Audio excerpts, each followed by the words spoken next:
പശ്ചിമേഷ്യയിലേക്ക് തന്നെയാണ്. വീണ്ടും എല്ലാ പ്രതീക്ഷകളെയും താളം തെറ്റിച്ചുകൊണ്ട് സമാധാന പ്രതീക്ഷകൾക്കൊക്കെ വൻ തിരിച്ചടി ഏൽപ്പിച്ചുകൊണ്ട് പ്രത്യാക്രമണങ്ങളിലേക്ക് കടന്നിരിക്കുകയാണ് അമേരിക്കയും ഇറാനും. ഇറാൻ കരാർ അവസാനിച്ചതായി US പ്രസിഡന്റ് ഡൊണാൾഡ് ട്രംപ് പ്രഖ്യാപിച്ചു കഴിഞ്ഞിരിക്കുന്നു. തെഹ്റാനുമായുള്ള ചർച്ച പാഴ്വേലയാണെന്നാണ് ട്രംപിന്റെ വാക്കുകൾ. ഇറാനിൽ 85 കേന്ദ്രങ്ങളിലാണ് അമേരിക്കയുടെ വ്യോമാക്രമണം ഉണ്ടായിരിക്കുന്നത്. അതിന് പിന്നാലെയാണ് ട്രംപിന്റെ ഈ പ്രസ്താവന എന്നതുകൂടി ശ്രദ്ധേയമാണ്. ഇറാൻ ഭരണകൂടത്തെയും അതുപോലെ തന്നെ അവിടെയുള്ള നേതാക്കളെയും ഒക്കെ രൂക്ഷമായി വിമർശിക്കുന്നുണ്ട് അമേരിക്കൻ പ്രസിഡന്റ്.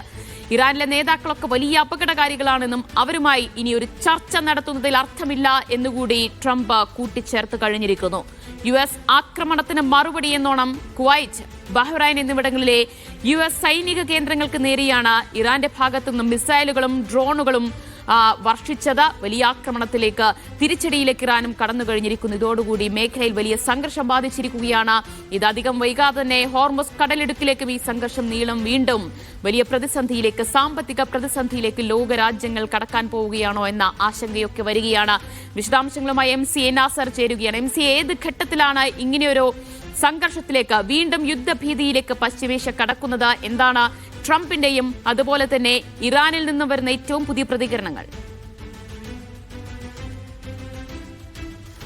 ദിവ്യ, നീണ്ട ചർച്ചകൾക്കൊടുവിലാണ് കഴിഞ്ഞ മാസം 17-ാം തീയതിയോടുകൂടി ഒരു കരാറിൽ ഒപ്പുവെക്കാൻ അമേരിക്കക്കും ഇറാനും സാധിച്ചത്. ഖത്തറും പാകിസ്ഥാനും ഉൾപ്പെടെയുള്ള മധ്യസ്ഥ രാജ്യങ്ങൾ നടത്തിയ കഠിനാധ്വാനത്തിലൂടെയായിരുന്നു ഈ ധാരണാപത്രം രൂപപ്പെടുത്തിയത്. 14-ന് ധാരണാപത്രത്തിൽ പരസ്പരമുള്ള ആക്രമണങ്ങൾ പൂർണ്ണമായിട്ടും ഉപേക്ഷിക്കുമെന്നും ഇറാന്റെ എണ്ണ കയറ്റുമതി ഉൾപ്പെടെയുള്ളവർക്ക് ഏർപ്പെടുത്തിയ ഉപരോധം പൂർണ്ണമായിട്ട് നീക്കുമെന്നതുൾപ്പെടെ വളരെ പ്രധാനപ്പെട്ട വ്യവസ്ഥകളായിരുന്നു ഇതിലുണ്ടായിരുന്നത്. പക്ഷേ ഇതൊക്കെയും മറികടന്നുകൊണ്ടുള്ള നീക്കങ്ങളാണ് കഴിഞ്ഞ രാത്രിയിൽ ഇറാന്റെ 3 കേന്ദ്രങ്ങൾക്ക് നേരെ അമേരിക്കൻ ആക്രമണം ഉണ്ടായത്. ആ ആക്രമണത്തിന് അമേരിക്കൻ നേതൃത്വം പറയുന്ന വിശദീകരണം എന്നത് ഇന്നലെ 3 ചരക്ക് കപ്പലുകൾക്ക് നേരെ, എണ്ണക്കപ്പലുകളാണ് അതിൽ 2 അതിന് നേരെ ഹോർമുസിൽ വലിയ തോതിലുള്ള മിസൈൽ ഡ്രോൺ ആക്രമണങ്ങൾ നടന്നു. ആ ആക്രമണങ്ങൾക്ക് പിന്നിൽ ഇറാനാണ്. ഇത് ഈ ഹോർമുസിന്റെ ഒരു കപ്പൽപാത എന്ന നിലയ്ക്ക് അതിനെ സുരക്ഷിതമായിട്ട് കൊണ്ടുപോകുമെന്നത് ധാരണാപത്രത്തിലെ ഒരു വ്യവസ്ഥയായിരുന്നു. അത് ഇറാൻ ലംഘിച്ചതാണ് ഇത്രയും വലിയൊരു ആക്രമണം നടത്താൻ തങ്ങളെ പ്രേരിപ്പിച്ചതെന്നാണ്. 3 ഇടങ്ങളിൽ നടന്ന ആക്രമണത്തിൽ വ്യാപകമായിട്ടുള്ള നാശനഷ്ടങ്ങൾ നേരിട്ടതായിട്ട് ഇറാൻ മാധ്യമങ്ങൾ പോലും റിപ്പോർട്ട് ചെയ്യുന്നുണ്ട്. അതോടൊപ്പം തന്നെ ഒരാൾ കൊല്ലപ്പെടുകയും നിരവധി പേർക്ക് സിറിക്കിൽ നടന്ന ആക്രമണത്തിൽ പരിക്കേറ്റതായിട്ടുള്ള റിപ്പോർട്ടുകൾ കൂടി പുറത്തു വന്നിരുന്നു. ഇതിനുള്ള തിരിച്ചടി എന്ന നിലയ്ക്കാണ് പതിവ് പോലെ തന്നെ കുവൈത്തിലെയും ബഹ്റൈനിലെയും US സൈനിക കേന്ദ്രങ്ങൾക്ക് നേരെ മിസൈലുകളും ഡ്രോണുകളും അയച്ചുകൊണ്ട് ഇറാൻ പ്രതികരിച്ചത്. പക്ഷെ അതോടുകൂടി ഇത് സമാപിക്കും എന്നായിരുന്നു ഒരു പൊതു വിലയിരുത്തൽ ഉണ്ടായിരുന്നത്. പക്ഷേ അതിന് ഘടകവിരുദ്ധമായിക്കൊണ്ട് ഈ ധാരണാപത്രം തന്നെ അത് ഒരു അടഞ്ഞ അധ്യായമാണ്, അത് റദ്ദാക്കപ്പെട്ടിരിക്കുന്നു എന്ന അർത്ഥത്തിലുള്ള പ്രതികരണം ട്രംപ് നടത്തി. അതുമാത്രമല്ല, ഇന്ന് രാത്രി ഏറ്റവും വലിയ കനത്ത ആക്രമണം ഇറാന് നേരെ ഉണ്ടാകുമെന്നൊരു മുന്നറിയിപ്പ് കൂടി ട്രംപ് നൽകിയിരിക്കുന്നു. അതുമാത്രമല്ല, എണ്ണസമ്പന്നമായിട്ടുള്ള ഇറാനിലെ കാർഗ് ദ്വീപ് പിടിച്ചടക്കും എന്ന ഒരു മുന്നറിയിപ്പ് കൂടി ട്രംപ് നൽകിയിട്ടുണ്ട്. അപ്പോൾ കലുഷിതമായിരിക്കുന്ന ഈ അവസ്ഥയിൽ മധ്യസ്ഥ നീക്കങ്ങൾ ഏറെക്കുറെ കൂടുതൽ സങ്കീർണവും സ്ഥിതിഗതികൾ വഷളാവുകയും ചെയ്യാൻ പോവുകയാണെന്ന സൂചനയാണ് വരുന്നത്. ദിവ്യ, തീർച്ചയായിട്ടും. കാരണം മധ്യസ്ഥ നീക്കങ്ങൾ സംബന്ധിച്ചിടത്തോളം നേരത്തെയൊക്കെ ഒരു വലിയ പ്രതീക്ഷയുണ്ടായിരുന്നു പാകിസ്ഥാനായാലും സൗദി അറേബ്യ, ഖത്തർ ഉൾപ്പെടെയുള്ള രാജ്യങ്ങൾക്ക്. പക്ഷേ ഇന്നലെ ആക്രമിക്കപ്പെട്ട ഒരു കപ്പൽ ഖത്തറുമായി ബന്ധപ്പെട്ടതാണ്, മറ്റൊരു കപ്പൽ സൗദി അറേബ്യയുമായി ബന്ധപ്പെട്ടതാണ്. ഈ 2 രാജ്യങ്ങളുടെ കപ്പലുകൾ പോലും ആക്രമിക്കപ്പെട്ട ഒരു അവസ്ഥയിൽ ഈ രാജ്യങ്ങൾ ഇനി എത്ര കണ്ട് സമാധാന നീക്കങ്ങൾക്ക് മുൻകൈയെടുക്കും എന്നത് ഒരു വലിയ ചോദ്യചിഹ്നം തന്നെയാണ്. അതുകൊണ്ട് തന്നെ എപ്പോൾ വേണമെങ്കിലും കൂടുതൽ കലുഷിതമായിട്ടുള്ള ഒരു അവസ്ഥയിലേക്ക് തന്നെ കാര്യങ്ങൾ മറിഞ്ഞേക്കാം. കാരണം ഇന്ന് രാത്രി ഏത് സ്വഭാവത്തിലായിരിക്കും അമേരിക്കയുടെ ആക്രമണം എന്ന കാര്യത്തിൽ വ്യക്തതയില്ല. അതോടൊപ്പം തന്നെ നാളെയാണ് അലി ഖാംനെയുടെ സംസ്കാര ചടങ്ങുകൾ നടക്കേണ്ടത്. ആ സംസ്കാര ചടങ്ങുകൾ ഏതെങ്കിലും അർത്ഥത്തിൽ ഈ ആക്രമണത്തിനോ മറ്റ് അനിഷ്ട സംഭവങ്ങൾക്കോ കാരണമായേക്കുമെന്ന ഒരു ആശങ്കയും രൂപപ്പെട്ടിട്ടുണ്ട്. പക്ഷേ അത്തരമൊരു ആക്രമണം തങ്ങളുടെ ഭാഗത്തുനിന്ന് ഉണ്ടാവുകയില്ല എന്ന് അമേരിക്കൻ പ്രസിഡന്റ് നേരത്തെ മുന്നറിയിപ്പ് നൽകിയതാണ്. എന്തായാലും നാളത്തെ ദിവസം എന്നത് വളരെ നിർണായകമാണ്. കാരണം ജനലക്ഷങ്ങൾ നാളെ മസ്ജിദിൽ ചേർന്നുകൊണ്ടായിരിക്കും അലി ഖാംനെ ഖാംനെയ്ക്ക് യാത്രയപ്പ് നൽകുന്നത്.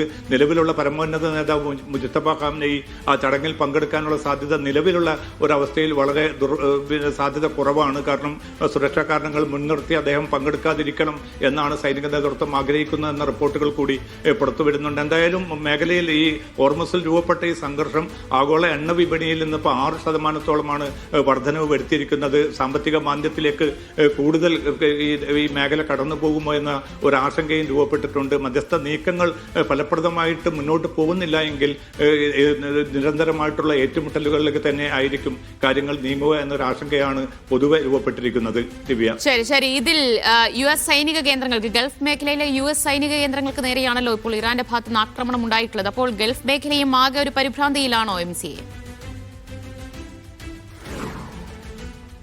ദിവ്യ, തീർച്ചയായിട്ടും. കാരണം വലിയ പ്രതീക്ഷയിലായിരുന്നു ഗൾഫ് മേഖല. കാരണം 2 മാസത്തിനുള്ളിൽ ഒരു അന്തിമ കരാറിലേക്ക് എത്തിച്ചേരും. ഈ 2 മാസത്തെ ഈ ധാരണാപത്രം വലിയ പ്രതീക്ഷകൾ ഗൾഫ് മേഖലയ്ക്ക് നൽകിയിരുന്നു. അതുകൊണ്ട് തന്നെ നേരത്തെയൊക്കെയുള്ള പ്രതികൂലമായിട്ടുള്ള സാഹചര്യങ്ങൾ മറികടന്നുകൊണ്ട് നിരന്തരമായിട്ട് കപ്പലുകൾ ഹോർമസിലൂടെ കടന്നു പോകുന്ന ഒരു അവസ്ഥ ഉണ്ടായിരുന്നു. അത് ഈ മേഖലയ്ക്കും വിപണിക്കും ഒക്കെ ഒരു മുതൽക്കൂട്ടായി മാറി. അതുകൊണ്ട് പ്രശ്നങ്ങൾ ഏറെക്കുറെ പരിഹരിക്കപ്പെട്ടു എന്നൊരു പ്രതീക്ഷ വന്നു. ആദ്യഘട്ട സാങ്കേതിക തല ചർച്ചകൾ ദോഹയിൽ ഭംഗിയായിട്ട് തന്നെ പര്യവസാനിച്ചു. ഇറാൻ നടത്തിയ ഇളവുകളെ കുറിച്ച് അമേരിക്കൻ പ്രസിഡന്റ് കഴിഞ്ഞ ദിവസം പ്രത്യേകം പ്രകീർത്തിക്കുകയും ചെയ്തു. ഇതൊക്കെ നിലനിൽക്കെയാണ് ഇപ്പോൾ കപ്പലിന് നേരെ ആക്രമണം ഉണ്ടാവുന്നു.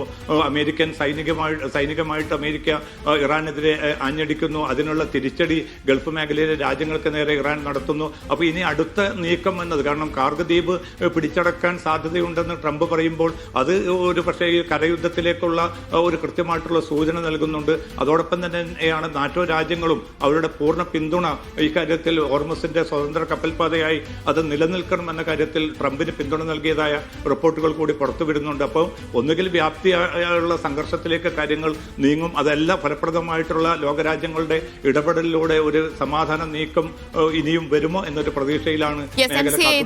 ഇവിടെ ഏറ്റവും ഒരു കാര്യം ചോദിക്കാനുള്ളത്, ഇവിടെ ഒരു സമാധാനം കൊണ്ടുവരണം, ഒരു ധാരണയിലേക്ക്, വെടിനിർത്തൽ കരാറിലേക്ക് എത്തിച്ചേരണമെന്ന് ഏറ്റവും കൂടുതൽ ആഗ്രഹിച്ചിരുന്ന ഒരാൾ ട്രംപ് കൂടിയായിരുന്നല്ലോ. കാരണം ഏറ്റവും ഒടുവിൽ മറ്റു മാർഗങ്ങളിലെ യുദ്ധം മുന്നോട്ട് കൊണ്ടുപോകാനും കഴിയാത്ത ഒരു സ്ഥിതിയിലെത്തിയപ്പോഴാണല്ലോ ഒരു ധാരണയിലേക്ക് ഇരു രാജ്യങ്ങളും എത്തിച്ചേർന്നത്. വീണ്ടും ഒരു പഴയ രീതിയിൽ വലിയ സാമ്പത്തിക നഷ്ടം ഉണ്ടാക്കിക്കൊണ്ടുള്ള ഒരു ആക്രമണത്തിന്, യുദ്ധത്തിന് അമേരിക്ക തയ്യാറാകുമോ?